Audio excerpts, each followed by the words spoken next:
Merci beaucoup, merci de votre invitation. Moi, j'ai une double casquette. Je suis médecin, effectivement, neurochirurgien. D'ailleurs, les questions de thérapie génique et de nanorobots qui ont été évoquées m'intéressent beaucoup. Mais par ailleurs, je suis start-upper. J'ai cofondé Citizen Doc avec des confrères il y a 2 ans. Et donc, nous, on arrive en tant que médecin au moment où la prévention primaire a échoué, on va dire, où il y a besoin d'une visite médicale.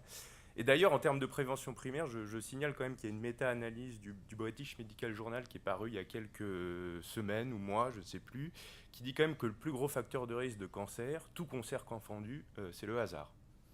Donc il y a quand même des choses qu'on ne sait pas. Alors évidemment, il ne faut pas fumer, il ne faut pas trop boire, mais quand même, c'est le hasard. Donc je pense que le hasard, parfois, malheureusement, fait mal les choses et qu'on a quand même besoin d'une médecine curative. Donc, je suis en revanche d'accord avec vous, on est en pleine révolution digitale et nous aussi, médecins, on essaye de s'y adapter. Et la question s'est posée avec des confrères de savoir justement à quel moment, dans le recours médical, on n'avait pas forcément besoin d'une consultation réelle, de voir le médecin vraiment, et que le patient, grâce aux nouveaux outils, aux nouvelles technologies de l'information et de la communication, pouvait être accompagné, pouvait s'auto-diagnostiquer et pouvait être suivi de manière dématérialisée. Approchez-vous bien des micros. Pardon. Ouais. Ouais, alors je me penche un petit peu.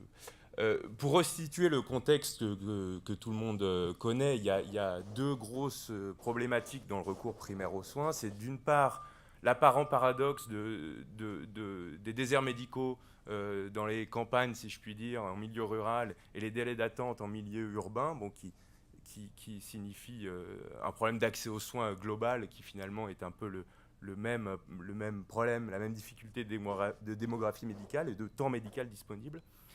Et d'autre part, le virage ambulatoire, qui n'est pas forcément un problème, mais qui est une réalité. Il y a de toute façon trop de lits dans les établissements. Dans le nouvel hôpital Nord à Paris qu'ils veulent construire, ils envisagent de faire 20% de lits d'hospitalisation en moins d'ici 2020, ce qui est énorme pour les directeurs d'hôpitaux. Il va falloir développer les outils ambulatoires qui vont permettre une telle prise en charge. La santé n'a pas de prix, mais elle a un coût. Je pense que vous le savez mieux que moi. Une consultation, d'ailleurs, elle a été revalorisée, donc c'est plus 23 euros, c'est 25. C'est 161 euros un coût de passage aux urgences. Un lit d'hospitalisation en médecine, c'est 800 euros. En chirurgie, c'est 1200 euros. Tout ça, évidemment, sont des coûts d'échelle énormes pour la Sécu et pour les complémentaires santé.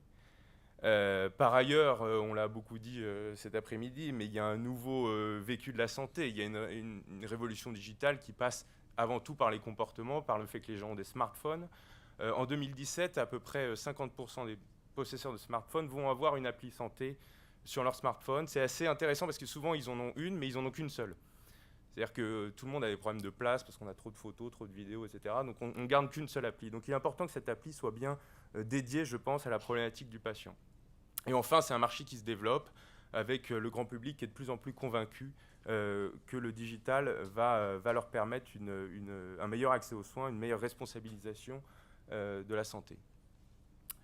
Donc nous, on a créé Citizen Doc, qui est une application qui maintenant fonctionne depuis 1 an et demi, qui est disponible sur les plateformes Android et Apple, que je vous invite à télécharger, qui est fondée sur un algorithme d'intelligence artificielle qui a été fait par divers médecins généralistes et spécialistes, qui à partir en fait de votre symptôme, de votre petite pathologie du quotidien, j'ai mal au ventre, j'ai mal aux articulations, ou même j'ai un problème un peu plus intime dont je n'ose pas forcément parler à un médecin de premier recours que je ne connais pas ou un pharmacien que je ne connais pas.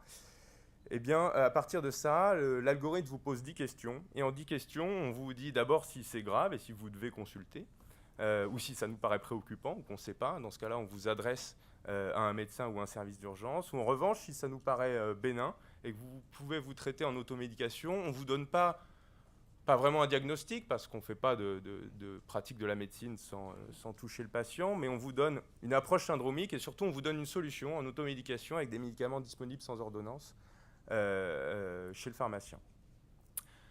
Tout ça nous a permis donc de développer ce système qui aujourd'hui a un certain succès public. On est à plus de 40 000 usagers et on a réalisé 150 000 ce qu'on appelle pré-diagnostics, donc qui sont un cadre syndromique dans lequel on regroupe soit des choses graves, urgentes, pour lesquelles il faut recourir à des soins spécialisés, soit des choses bénignes qui peuvent attendre avec des notifications de rappel à 48 heures qui servent en fait de visite de contrôle. Alors tout ça nous a convaincus, et vous avez en fond d'écran en fait un zoom sur l'algorithme, sur l'arbre décisionnel qu'on a établi, que le digital pouvait permettre une interface on parlait de médecine personnalisée, entre la ville, l'hôpital, enfin toute la dimension du parcours de soins du patient, avec un suivi évidemment 24 heures sur 24, et en économisant un temps médical, puisque le médecin arrive juste au moment où on a besoin de lui, on a besoin de son expertise diagnostique, ou on a besoin, ce dont on parlait tout à l'heure, de son lien, de son empathie, qui est évidemment essentiel à la médecine aujourd'hui. Donc on est passé, en fait, ça c'est le projet qu'on développe actuellement, projet de clinique digitale, d'une application qui était une médecine purement algorithmique, une intelligence artificielle un peu dépersonnalisée, mais bien réelle et bien sûre, à une plateforme beaucoup plus dédiée aux patients, où on va intégrer justement, on en a parlé, un contact humain, avec une interface expert, et le patient, si vous voulez, est passé par ce filtre du pré-tri fait par l'algorithme, et du coup va être adressé directement au bon spécialiste qui va pouvoir lui répondre, soit par chat, soit par visio, ou directement en consultation si besoin. Et ainsi, on diminue énormément l'errance médicale qui existe actuellement. Moi, dans l'hôpital où je travaille, il y a 50% des appels téléphoniques qui n'aboutissent pas. Et on ne sait pas s'ils sont urgents, si ce n'est pas urgent, si c'est pour un rendez-vous, si c'est pour une cicatrice qui coule, si c'est pour une crise cardiaque, mais on sait qu'à l'assistance publique Hôpitaux de Paris, pour ne pas la nommer, il y a 50% des appels qui n'aboutissent pas et on partent dans un vide complet. Voilà une illustration donc, de la plateforme qu'on est en train de développer. Là, ça rejoint un peu mes collègues d'Ambulis. Je pense que nous, on est un peu avant et un peu après. Ambulis, c'est une très belle solution pour le périopératoire.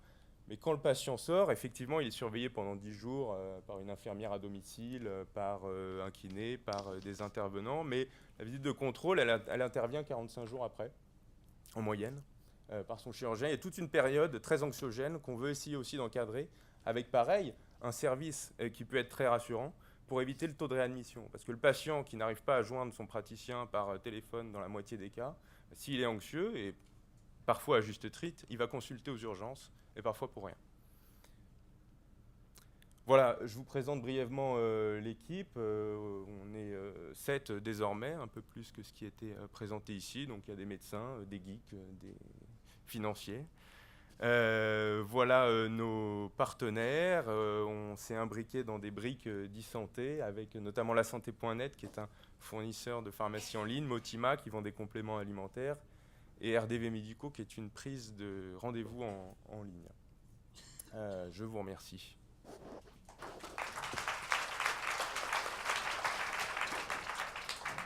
Dans les mutuelles, on parle beaucoup de la téléconsultation, puisqu'on a vu dans le journal qu'un certain nombre de mutuelles mettaient en place de la téléconsultation, donc avec des appels à des médecins.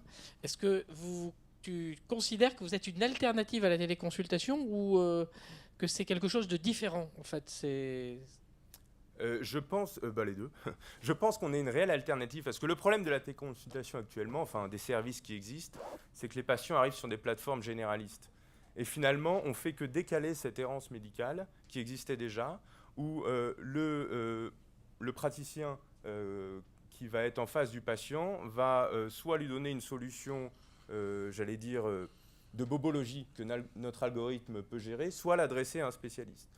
Donc finalement, il rajoute une étape en plus à cette errance médicale. Nous, notre service, on essaye de faire le tri entre ce qui est grave, urgent, et ce qui peut attendre ou peut relever de l'autodiagnostic, et ensuite adresser directement au bon spécialiste. Donc on fait une sorte de téléconsultation, mais on fait ce que j'appelle un téléavis spécialisé.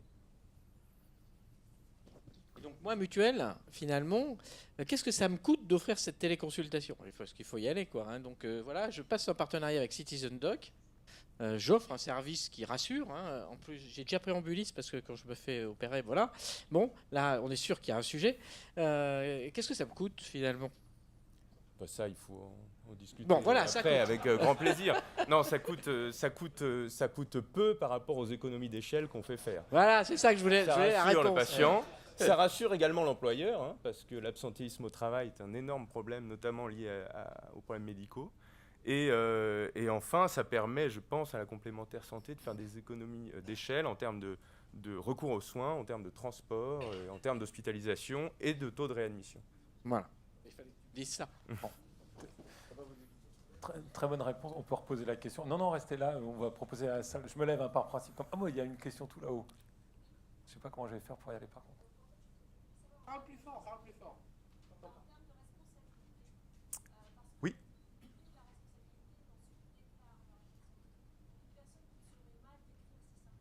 Oui.